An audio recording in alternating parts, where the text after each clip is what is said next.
Welcome to the Fox and Lion News Channel. New Orleans, a city known for its vibrant culture, joyous celebrations, and the intoxicating energy of Bourbon Street. But in the early hours of 2025, as the echoes of New Year's Eve revelry faded into the night, a horror unfolded, forever staining the city's soul. At 3:16 a.m., a white Ford F-150 Lightning pickup truck became a weapon of terror, plowing into a crowd of unsuspecting partygoers.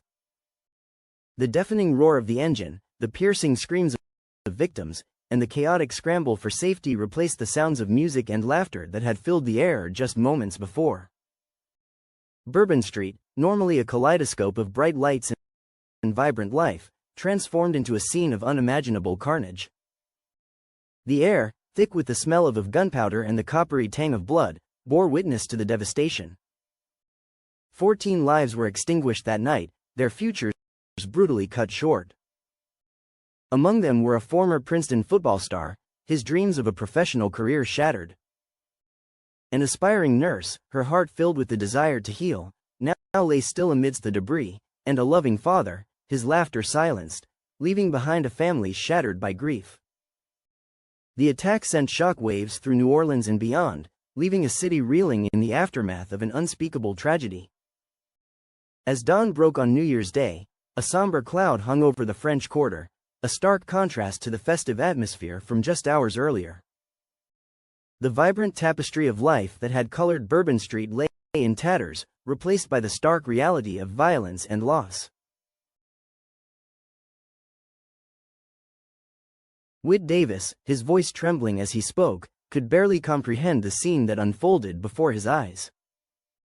"It was like a bomb went off," he recounted, his gaze distant, haunted by the memory of mangled bodies and the piercing screams that echoed through the night. People were running, screaming, trying to get away. There was blood everywhere.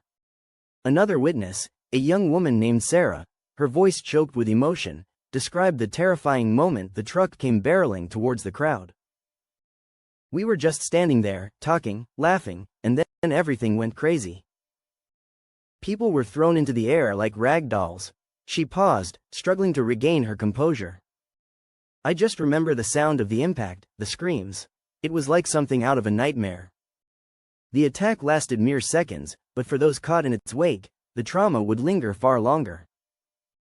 The images seared into their minds, the sounds of chaos and suffering, would forever serve as a chilling reminder of the fragility of life and the darkness that can lurk beneath the surface of even the most joyous occasions."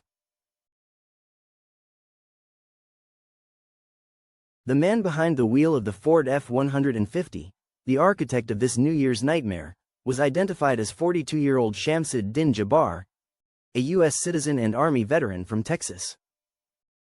Jabbar's life was a complex tapestry woven with threads of military service, religious conversion, and a descent into a maelstrom of extremist ideology. A convert to Islam, Jabbar's online activity painted a disturbing picture of a man consumed by radical beliefs. His social media posts filled with hateful rhetoric and violent imagery pointed towards a growing fascination with the Islamic State of Iraq and Syria, ISIS. An ISIS flag, discovered amidst the wreckage of the truck, solidified the chilling link between Jabbar's twisted ideology and the horrific act he committed.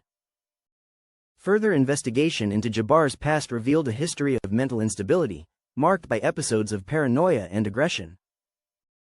His time in the military, while not directly linked to the attack, provided him with combat training skills he would tragically employ against innocent civilians on the streets of New Orleans.